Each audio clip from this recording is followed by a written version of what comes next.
Pengetahuan dan penerapan dasar K3 di tempat kerja. Section 2, penerapan K3 di tempat kerja.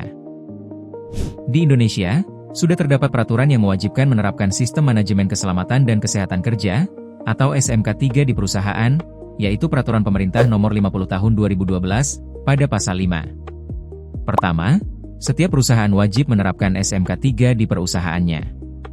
Yang kedua, kewajiban sebagaimana dimaksud pada ayat 1, berlaku bagi perusahaan yang mempekerjakan pekerja atau buruh, paling sedikit 100 orang, atau mempunyai tingkat potensi bahaya tinggi. Panitia Pembina Keselamatan dan Kesehatan Kerja atau P2K3, merupakan wadah kerjasama antara pengusaha dan pekerja dalam upaya menciptakan lingkungan kerja yang aman, sehat, dan produktif. Sesuai Permenaker RI Nomor 13 Tahun 2025, P2K3 memiliki peran penting dalam memberikan saran, pertimbangan, serta mendorong implementasi program K3 di tempat kerja. Struktur organisasi P2K3 terdiri dari ketua, sekretaris, dan anggota yang mewakili unsur manajemen maupun pekerja, sehingga tercipta sinergi dalam pengelolaan keselamatan kerja. Komposisi anggota disesuaikan dengan jumlah tenaga kerja dan tingkat risiko perusahaan, agar pelaksanaan K3 dapat berjalan efektif dan tepat sasaran. Selain menjalankan fungsi pembinaan dan pengawasan internal, P2K3 juga bertanggung jawab dalam pelaporan kegiatan K3 secara berkala kepada instansi terkait. Dengan adanya P2K3, perusahaan diharapkan mampu membangun budaya keselamatan kerja yang kuat, meningkatkan kepatuhan terhadap regulasi, serta meminimalkan risiko kecelakaan dan penyakit akibat kerja. Adapun kegiatan P2K3 meliputi: pertama, rapat dilaksanakan minimal 1 kali setiap bulan. Kedua, pelatihan dan pembinaan. Selanjutnya, safety patrol atau inspeksi. Dan yang terakhir, pelaporan program P2K3 setiap 6 bulan. Berikut adalah contoh format pelaporan kegiatan P2K3. Permenaker Nomor 8 Tahun 2020 resmi diterbitkan oleh Kementerian Tenaga Kerja pada 8 Juni 2020 yang lalu. Peraturan ini bernama resmi sebagai Peraturan Menteri Tenaga Kerja Nomor 8 Tahun 2020 tentang keselamatan dan kesehatan kerja pesawat angkat dan pesawat angkut. Syarat K3 pesawat angkat dan angkut sesuai Permenaker Nomor 8 Tahun 2020 ini membahas tentang syarat-syarat K3 pesawat angkat, pesawat angkut serta alat bantu angkat dan angkut yang meliputi sesuai dengan terlampir. Kategori pesawat angkat meliputi ada 4. Yang pertama, ada dongkrak, kemudian yang kedua, kran angkat, yang ketiga, alat angkat, dan yang terakhir adalah personal platform. Pesawat angkut adalah pesawat atau peralatan yang dibuat dan dikonstruksi untuk memindahkan benda atau muatan, atau orang secara horizontal, vertikal, diagonal, dengan menggunakan kemudi baik di dalam atau di luar pesawatnya, ataupun tidak menggunakan kemudi dan bergerak di atas landasan, permukaan, maupun rel atau secara terus-menerus dengan menggunakan bantuan ban, atau rantai atau roll. Alat yang termasuk pesawat angkut diantaranya adalah 1. Alat berat, kemudian, kereta, kemudian, personal basket, dan yang keempat adalah robotik atau konveyor. Beberapa contoh alat angkat dan angkut di lokasi kerja kita. Di antaranya ada keran lokomotif, keran gantri, keran pedestal, truck mount crane, keran mobil, gondola, keran dinding, takal, keran portal, dan lift barang. Beberapa contoh alat bantu angkat dan angkut. Ada sling, spreader bar, lifting beam, personal basket, jaring, shackle dan e-bolt. Berikut adalah contoh surat keterangan layak operasi, dan lisensi operator pesawat angkat dan pesawat angkut. K3 bejana tekanan dan tangki timbun terdapat dalam Peraturan Menteri Ketenagakerjaan Republik Indonesia Nomor 37 Tahun 2016. Di mana bejana tekanan merupakan bejana selain pesawat uap yang di dalamnya terdapat tekanan yang melebihi tekanan udara luar, dipakai untuk menampung gas atau gas campuran, termasuk udara baik terkempa menjadi cair atau dalam keadaan larut dan beku.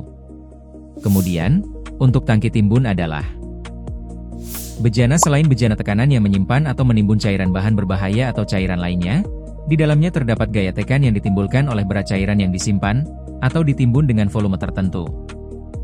Bejana tekanan meliputi bejana penyimpanan gas, atau campuran gas.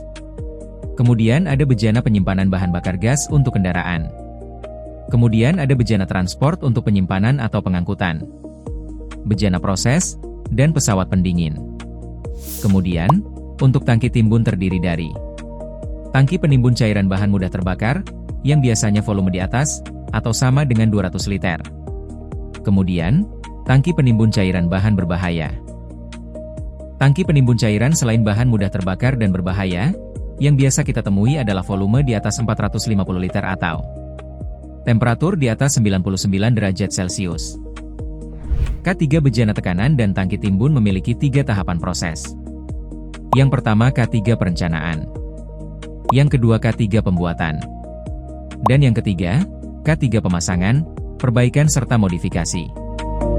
Persyaratan K3 untuk bejana tekanan dan tangki timbun, diantaranya adalah harus memiliki identitas, baik untuk bejana tekan dan tangki timbun, sesuai dengan gambar pada layar. Personil dan fungsi K3 bejana tekanan dan tangki timbun terdiri dari operator K3, teknisi K3, serta jurulas. Ketiganya pun harus memiliki kompetensi dan kewenangan sesuai dengan peraturan perundangan, seperti pada gambar di layar. K3 pesawat tenaga dan produksi terdapat dalam Peraturan Menteri Ketenagakerjaan Republik Indonesia Nomor 38 Tahun 2016.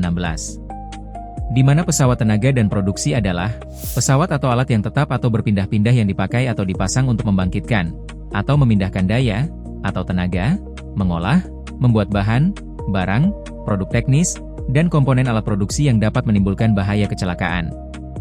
Syarat-syarat K3 pesawat tenaga dan produksi ada di dalam setiap tahapan prosesnya. Mulai dari perencanaan, pemakaian, pembuatan, pemeliharaan, pemasangan, perbaikan, perakitan, perubahan, pemeriksaan, dan pengujian. Pesawat tenaga dan produksi terdiri dari 2 kategori. Yang pertama, penggerak mula, contohnya adalah transmisi tenaga mekanik, dan yang kedua adalah mesin perkakas dan produksi, contohnya adalah tanur. Pesawat tenaga dan produksi wajib dilengkapi sebagai berikut. Yang pertama, harus memiliki tombol penggerak dan penghenti. Kemudian ada penandaan tombol penggerak dan penghenti harus seragam. Kemudian, harus juga dilengkapi alat pengaman. Kemudian dilengkapi alat perlindungan, dan diberi plat nama yang memuat data pesawat tenaga dan produksi tersebut. Kemudian untuk personil dan tugasnya. Teknisi K3 bidang pesawat tenaga dan produksi. Bertugas dalam pemasangan atau perakitan, pemeliharaan, perbaikan, perubahan atau modifikasi pesawat tenaga dan produksi.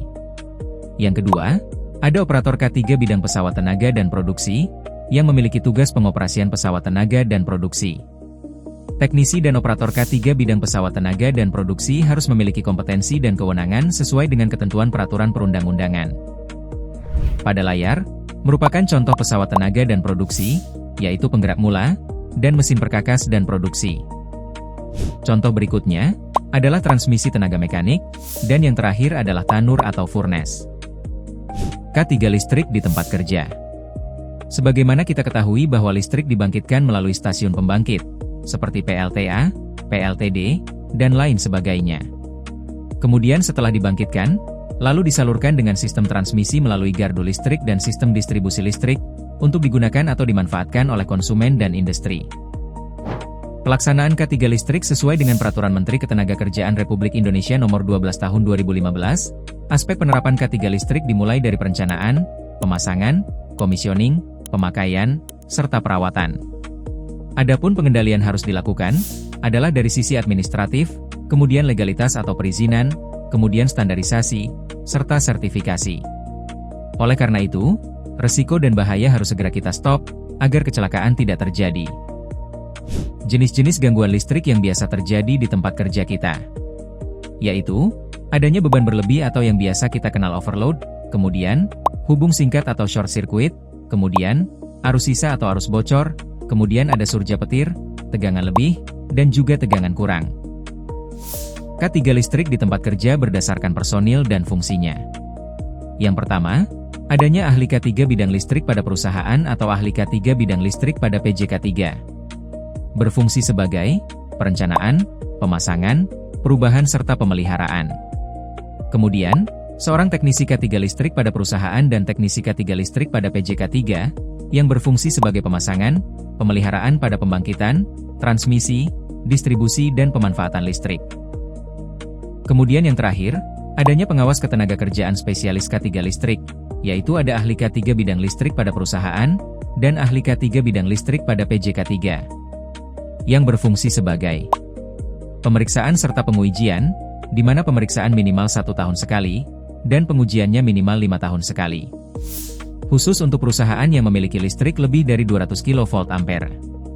Wajib memiliki ahli K3 listrik. Pengendalian bahan kimia berbahaya di tempat kerja berdasarkan Kemenaker nomor 187/Men-1999. Definisi bahan kimia berbahaya adalah bahan kimia dalam bentuk tunggal atau campuran yang berdasarkan sifat kimia atau fisika dan atau toksikologi berbahaya terhadap tenaga kerja, instalasi dan lingkungan.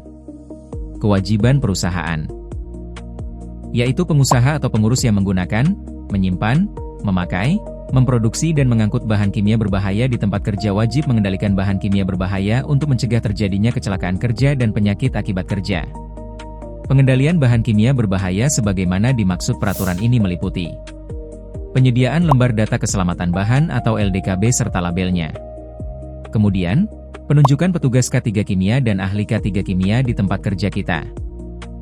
Sebagai bentuk pengendalian bahan kimia berbahaya di tempat kerja, terdapat salah satunya adalah LDKB dan label, yang masing-masing memiliki identitas serta informasi yang harus dipatuhi oleh perusahaan. Berikut ini adalah contoh dari lembar data keselamatan barang atau LDKB. Dan label berdasarkan GHS pada kemasan bahan kimia di tempat kerja. Penetapan potensi bahaya instalasi.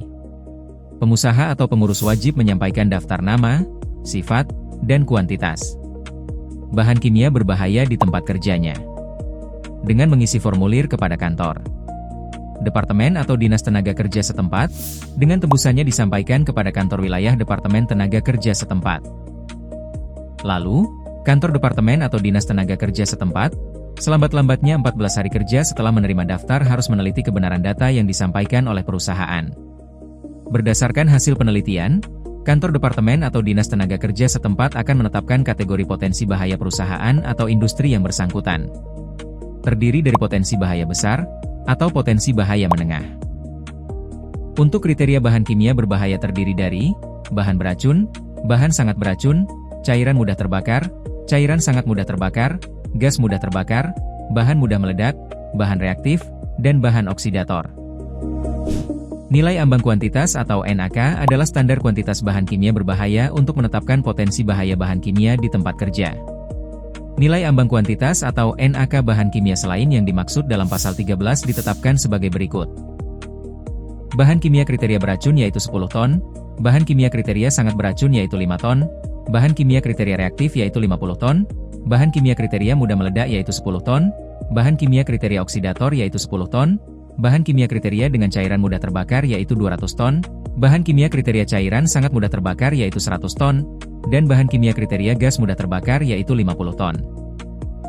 Perusahaan atau industri yang mempergunakan bahan kimia berbahaya dengan kuantitas melebihi nilai ambang kuantitas atau NAK, sebagaimana dimaksud dalam pasal 13 dan 14, dikategorikan sebagai perusahaan yang mempunyai potensi bahaya besar. Kemudian, perusahaan atau industri yang mempergunakan bahan kimia berbahaya dengan kuantitas sama atau lebih kecil dari nilai ambang kuantitas, sebagaimana dimaksud dalam pasal 13 dan 14, dikategorikan sebagai perusahaan yang mempunyai potensi bahaya menengah. Sebagai bentuk pengendalian bahan kimia berbahaya di tempat kerja, kita harus melihat berdasarkan personil dan fungsinya. Perusahaan dengan kategori potensi bahaya besar, dan perusahaan dengan kategori potensi bahaya menengah. Berikut ini adalah label bahan kimia berbahaya yang wajib kita ketahui bersama.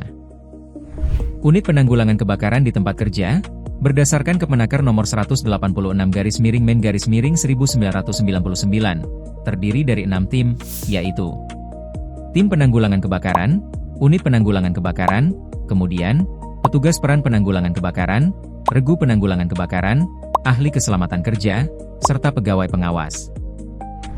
Pembentukan Unit Penanggulangan Kebakaran dengan memperhatikan jumlah tenaga kerja dan atau klasifikasi tingkat potensi bahaya kebakaran. Yang pertama, klasifikasi tingkat risiko bahaya kebakaran ringan. Yang kedua adalah klasifikasi tingkat risiko bahaya kebakaran ringan sedang 1. Ketiga, klasifikasi tingkat risiko bahaya kebakaran ringan sedang 2. Keempat, klasifikasi tingkat risiko bahaya kebakaran sedang 3. Dan yang kelima adalah klasifikasi tingkat risiko bahaya kebakaran berat. Pembentukan unit penanggulangan kebakaran dengan memperhatikan jumlah tenaga kerja dan/atau klasifikasi tingkat potensi bahaya kebakaran. Berdasarkan Kemenaker nomor 186/Men/1999, unit penanggulangan kebakaran terdiri dari 4.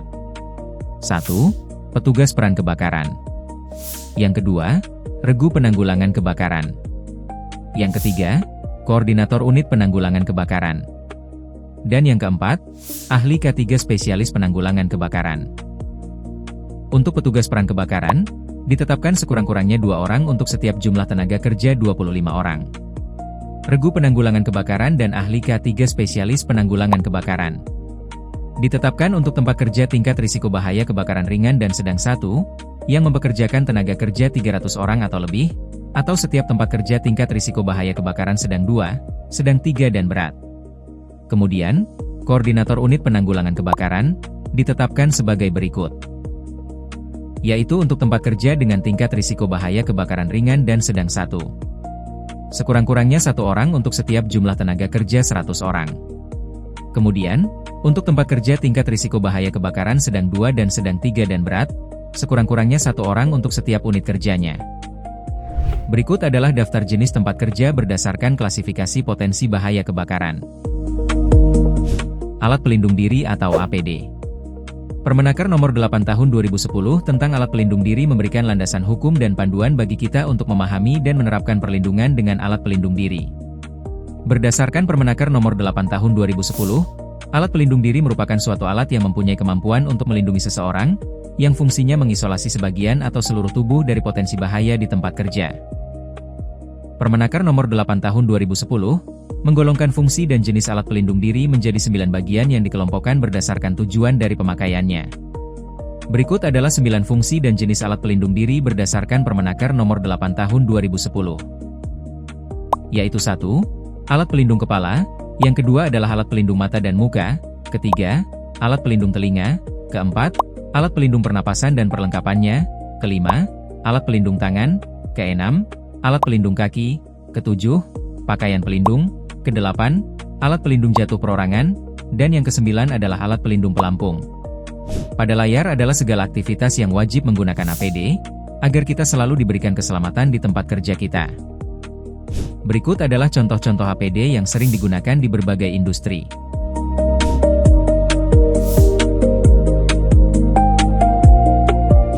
Pertolongan pertama pada kecelakaan atau P3K di tempat kerja adalah upaya memberikan pertolongan pertama secara cepat dan tepat kepada pekerja, buruh dan/atau orang lain yang berada di tempat kerja, yang mengalami sakit atau cedera di tempat kerjanya. Penerapan P3K di tempat kerja mengacu kepada Permenaker nomor 15 tahun 2008. Pengusaha wajib menyediakan petugas P3K dan fasilitas P3K di tempat kerja, dan pengurus wajib melaksanakan P3K di tempat kerja. Petugas P3K di tempat kerja harus memiliki lisensi dan buku kegiatan P3K dari kepala instansi yang bertanggung jawab di bidang ketenagakerjaan setempat. Adapun fasilitas P3K meliputi ruang P3K, kotak P3K dan isinya, alat evakuasi dan alat transportasi, seperti tandu dan mobil ambulans, kemudian fasilitas tambahan berupa alat pelindung diri dan/atau peralatan khusus di tempat kerja yang memiliki potensi bahaya yang bersifat khusus. Berikut adalah rasio jumlah petugas P3K di tempat kerja. Untuk klasifikasi tempat kerja dengan potensi bahaya rendah, jumlah pekerja antara 25 sampai dengan 150 orang, maka jumlah petugas P3K sebanyak 1 orang. Jumlah lebih dari 150 orang, maka jumlah petugas P3K sebanyak 1 orang untuk setiap 150 orang atau kurang. Kemudian yang kedua adalah, untuk klasifikasi tempat kerja dengan potensi bahaya tinggi, dengan jumlah pekerja kurang atau sama dengan 100 orang, maka jumlah petugas P3K adalah 1 orang. Dan lebih dari 100 orang, maka jumlah petugas P3K adalah 1 orang untuk setiap 100 orang atau kurang. Berikut adalah jumlah isi kotak P3K, untuk masing-masing kategori kotak A, kotak B, dan kotak C. Kotak A, untuk 25 pekerja atau kurang. Kotak B untuk 50 pekerja atau kurang, kotak C untuk 100 pekerja atau kurang. Pembahasan tentang definisi alat pemadam api ringan atau APAR, golongan kebakaran, jenis APAR, pemasangan APAR, dan pemeliharaan APAR terdapat pada Peraturan Menteri Tenaga Kerja dan Transmigrasi Nomor 4 Tahun 1980 tentang syarat-syarat pemasangan dan pemeliharaan APAR. Alat pemadam api ringan atau APAR merupakan alat yang ringan dan mudah digunakan untuk memadamkan api saat terjadinya kebakaran. Sebelum membahas APAR, kita perlu mengetahui bahwa kebakaran dikategorikan menjadi beberapa golongan berdasarkan bahan yang terbakar. Berikut adalah golongan-golongan kebakaran. Yang pertama adalah kebakaran bahan padat kecuali logam yang disebut golongan A. Kemudian, kebakaran bahan cair atau gas yang mudah terbakar disebut golongan B, kebakaran instalasi listrik bertegangan disebut golongan C, dan yang terakhir, kebakaran logam disebut golongan D. Jenis alat pemadam api ringan terdiri: jenis cairan atau air, jenis busa, jenis tepung kering, dan jenis gas atau hidrokarbon berhalogen dan sebagainya. Setiap alat pemadam api ringan harus diperiksa 2 kali dalam setahun, yaitu pemeriksaan dalam jangka 6 bulan, atau pemeriksaan dalam jangka 12 bulan. Cacat pada alat perlengkapan pemadam api ringan, yang ditemui waktu pemeriksaan harus segera diperbaiki, atau alat tersebut segera diganti dengan yang tidak cacat. Pemasangan tanda APAR. Ketentuan pemasangan tanda APAR berdasarkan Permenaker Nomor 4 Tahun 1980 adalah: pemasangan APAR harus ditempatkan pada posisi yang mudah dilihat, dicapai, dan diambil serta terdapat tanda pemasangan. Adapun tanda pemasangan APAR seperti pada gambar. Pemberian tanda pemasangan APAR diletakkan pada ketinggian kurang lebih 125 cm dari dasar lantai tepat di atas satu atau kelompok APAR bersangkutan. Permenaker RI Nomor 11 Tahun 2023 tentang K3 Ruang Terbatas, mengatur upaya perlindungan pekerja yang melakukan aktivitas di area dengan akses masuk terbatas, ventilasi minim, dan potensi bahaya tinggi. Ruang terbatas merupakan area yang dirancang bukan untuk pekerjaan terus-menerus, namun tetap memerlukan pengendalian risiko yang ketat saat dimasuki pekerja. Dalam regulasi ini, ruang terbatas diklasifikasikan menjadi ruang terbatas dengan izin masuk dan tanpa izin masuk. Ruang terbatas dengan izin masuk memiliki potensi bahaya seperti gas beracun, kekurangan oksigen, bahaya terjebak, tertimbun, maupun potensi ledakan yang dapat mengancam keselamatan pekerja. Oleh karena itu, setiap pekerjaan wajib melalui proses identifikasi bahaya dan pengendalian risiko secara menyeluruh.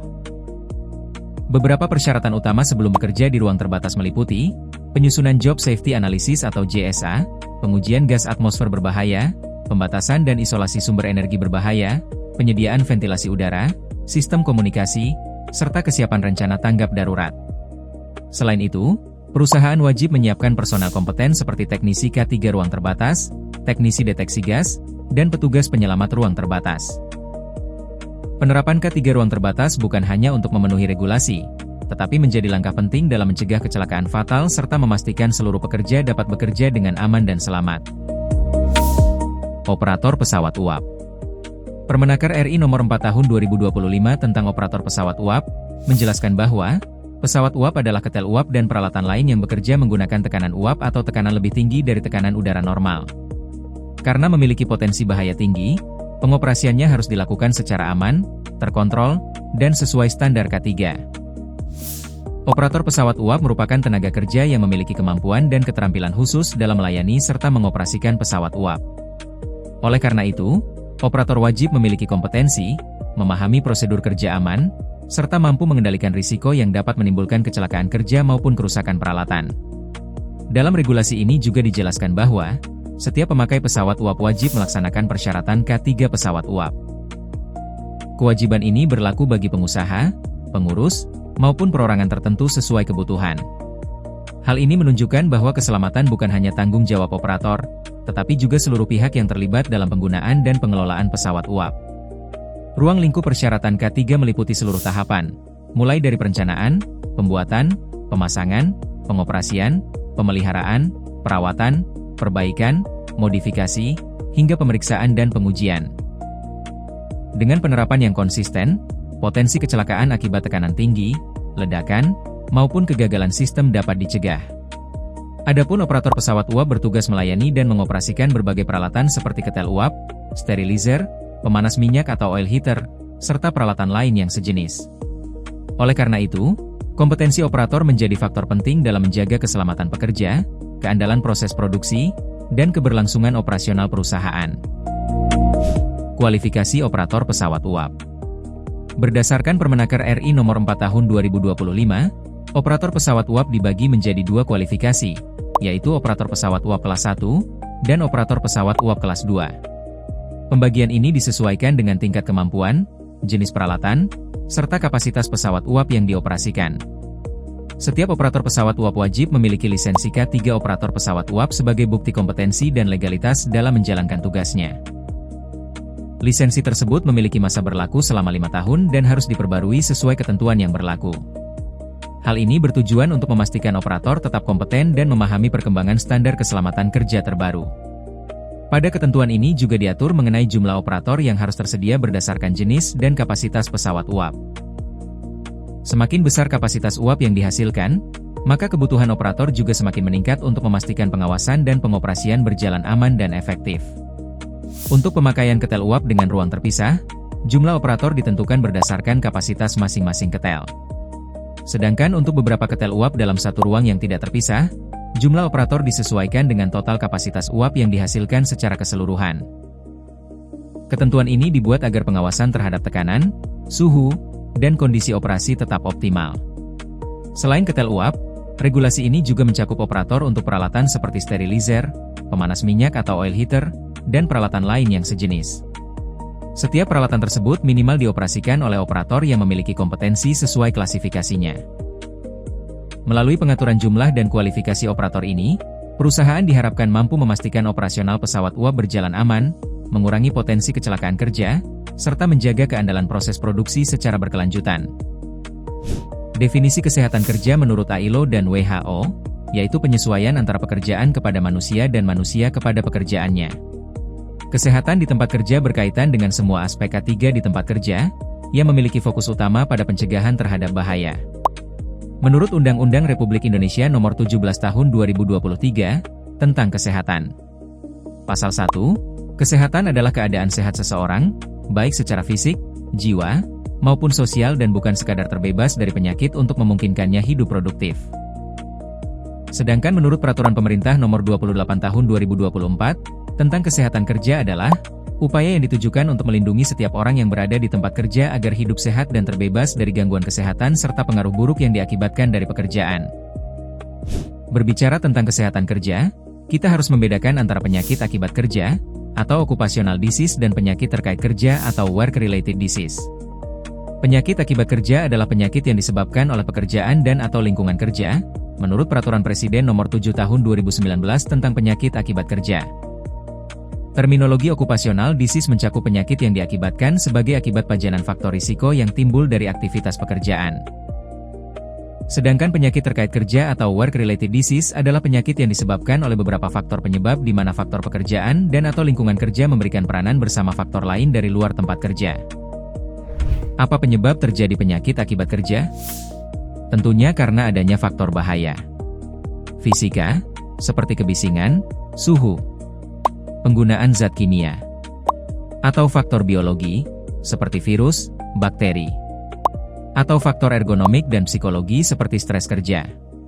Karena juga mismanajemen K3, manajemen K3 yang kurang baik, individu yang rentan, kondisi tidak aman, perilaku tidak aman, dan faktor bahan kimia tidak terkontrol. Untuk diagnosis penyakit akibat kerja, berdasarkan surat keterangan dokter atau dokter spesialis yang berkompeten di bidang kesehatan kerja, berdasarkan Peraturan Presiden Nomor 7 Tahun 2019. Terdapat 7 langkah dalam mendiagnosis penyakit akibat kerja. Yang pertama adalah menegakkan diagnosis klinis, misalnya tuli atau gangguan pendengaran. Yang kedua adalah menentukan pajanan yang dialami pekerja di tempat kerja, pastikan pekerja apakah benar terpajan kebisingan. Kemudian yang ketiga adalah menentukan hubungan pajanan dengan diagnosis klinis, apakah benar pajanan kebisingan bisa menimbulkan ketulian, atau ketulian akibat adanya infeksi penyakit lainnya. Kemudian, menentukan besarnya pajanan, pastikan pajanan kebisingan sudah melebihi nilai ambang batas. Kemudian yang kelima, menentukan faktor individu yang berperan. Keenam, menentukan pajanan di luar tempat kerja, misalnya tingkat bising masih di bawah nilai ambang batas, tetapi pekerja sering menggunakan headset yang berlama-lama, atau menyetel suara dengan volume berlebih. Kemudian yang ketujuh adalah menentukan diagnosis penyakit akibat kerja. Upaya kesehatan kerja komprehensif. Sebagai bentuk tindakan pencegahan penyakit akibat kerja dengan upaya kesehatan kerja secara komprehensif, yaitu melalui upaya promotif, upaya preventif, upaya kuratif, dan upaya rehabilitatif. Keselamatan dan kesehatan kerja atau K3 adalah segala kegiatan untuk menjamin dan melindungi keselamatan dan kesehatan tenaga kerja melalui upaya pencegahan kecelakaan kerja dan penyakit akibat kerja. Dasar hukum di negara Indonesia terkait K3 sudah jelas bahwa setiap perusahaan wajib menerapkan sistem manajemen keselamatan dan kesehatan kerja, sehingga sangat dibutuhkan penerapan SMK3 di tempat kerja harus didukung sepenuhnya oleh karyawan perusahaan, pimpinan perusahaan serta peran pengawasan dari pemerintah. Bila perusahaan secara khusus memperhatikan aspek K3, maka karyawan dapat bekerja dengan aman, tentram dan produktif dalam bekerja. Semoga dengan perusahaan menerapkan SMK3, kecelakaan kerja dan penyakit akibat kerja dapat kita cegah. No safety, no injury. No safety, no injury.